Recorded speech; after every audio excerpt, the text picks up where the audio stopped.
एक ऐसी कंपनी जो कि अपनी इंडस्ट्री में लीडर है, पर ये इंडस्ट्री है बहुत छोटी, सेक्टर है एफएमसीजी का, राइट। और उसमें ये एक छोटी सी कैटेगरी को सर्व कर रही है और उस कैटेगरी में मार्केट लीडर है। तो इसको हम कह सकते हैं एक बड़ी मछली एक छोटे तालाब में।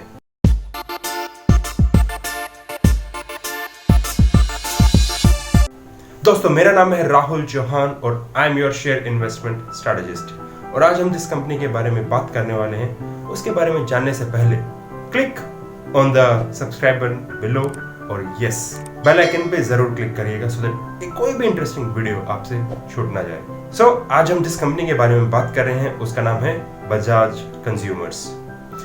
ये कंपनी बनाती है हेयर ऑयल्स सबसे ज्यादा, और उसमें भी ये जो लीडिंग चैंपियंस हैं आलमंड ऑयल सेक्शन में, उनका आलमंड ऑयल का मार्केट शेयर 50% से ज्यादा है, जो कि बिकता है बजाज आलमंड हेयर ऑयल के नाम से, जो कि मैं खुद पर्सनली भी यूज करता हूं ना जाने कितने सालों से। So let's talk about few positives and few points which I personally feel the company can improve and I am sure they are already working on it.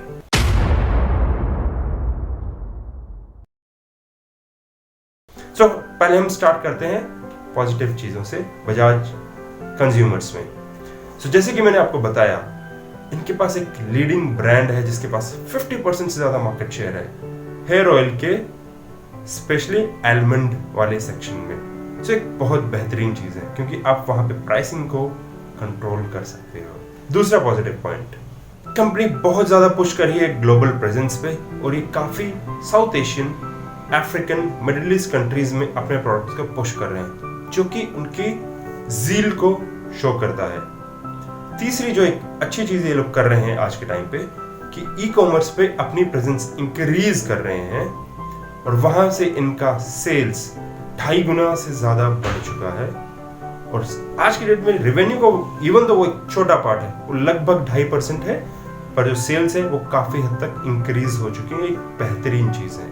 Next comes the fourth point, company एक real growth section को touch कर चुकी है already, और वो है rural India, Bharat के ग्रामीण इलाके। वहां पे कंपनी बहुत ज्यादा पुश कर रही है और छोटे सैशेस में अपने प्रोडक्ट्स को बेच रही है, जो कि 1 रुपए के भी आते हैं। छोटी बोतल्स आती हैं, बहुत छोटी, 10 रुपए की। जब वो इस टाइप के प्रोडक्ट्स को पुश करते हैं तो ऐसे एरिया में जो डिमांड होता है वो उसको कैप्चर करके एक बहुत बढ़िया मार्जिन और अपने प्रोडक्ट्स का रेवेन्यू इंक्रीज कर सकते हैं, और ये ऑलरेडी उस पे बेहतरीन काम कर रही है।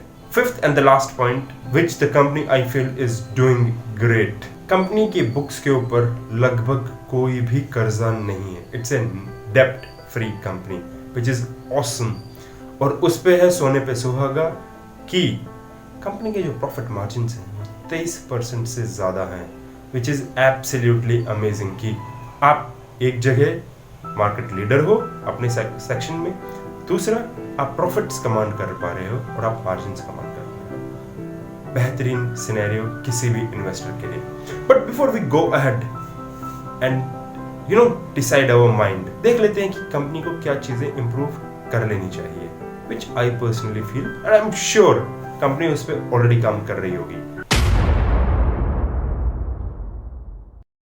पहला पॉइंट है, कंपनी का जो 90% से ज्यादा रेवेन्यू आता है वो एक ही प्रोडक्ट से आता है, which is Bajaj almond hair oil, which also means company को हम ये कह सकते हैं कि वो सिंगल प्रोडक्ट कंपनी है। It only survives on one single product, which is a huge risk. Second, कुछ साल पहले कंपनी ने एक्वायर किया था नोमाक्स क्रीम को, जो आज के टाइम पे बिकती है बजाज नोमाक्स के नाम पे। ये एक कैटेगरी क्रिएटर थी, ये वो प्रोडक्ट था जिसने एक नई कैटेगरी की शुरुआत की इंडियन मार्केट के अंदर। बट आज कई सालों के बाद भी मैनेजमेंट भी एक्सेप्ट करती है कि इसके सेल्स में रेगुलर डिक्लाइन आ रहा है।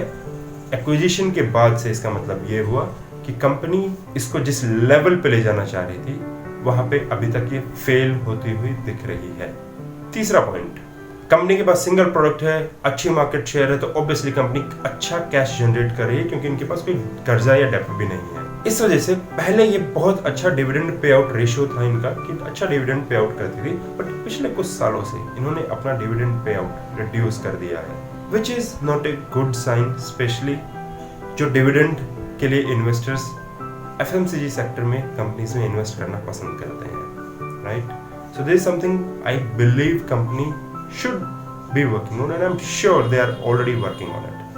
Next point which I feel they should be working on is company का सेल्स ग्रोथ पिछले 5 सालों में सिर्फ और सिर्फ 3% है, 3% की सेल्स ग्रोथ, और ऑपरेटिंग प्रॉफिट मार्जिन्स जो 34% से ज़्यादा के थे आज रिड्यूस हो गए हैं अराउंड 25%. ये एक अच्छी निशानी फ्यूचरिस्टिक ग्रोथ को नहीं दर्शाती है कि आप एक तरफ आपकी कंपनी की सेल्स ग्रो नहीं हो पा रही है ज़्यादा, सिर्फ 3% हुई है, साथ में आपके मार्जिन्स भी स्क्यू होते जा रहे हैं, कम होते जा रहे हैं. क्या ये सिंगल डिजिट में पहुंच जाएगी कुछ सालों में?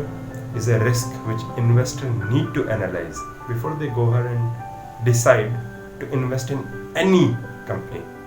चलिए अब हम डिस्कस करते हैं 5वां पॉइंट, एक जो बड़ा रिस्क हो सकता है और बहुत सारी कंपनीज ऑलरेडी इस पर फोकस कर रही है. अगर कंपटीशन डिसाइड करता है इस सेगमेंट में एंटर करने के लिए और उनके पास डीप पॉकेट्स हैं थोड़े दिन के लिए प्राइस वॉर पे जाने के लिए, तो it can give tough time to Bajaj almond hair oil, क्योंकि it's a single product company, इनके पास और कुछ प्रोडक्ट है ही नहीं ज़्यादा बेचने के लिए. ऐसी सिचुएशन में कंपनी क्या करेगी? Something which you need to decide. So this is what I wanted to discuss about Bajaj Consumer Care. If you like the video, do subscribe and yes, अपने thoughts comment section में जरूर लिखिएगा. Happy investing.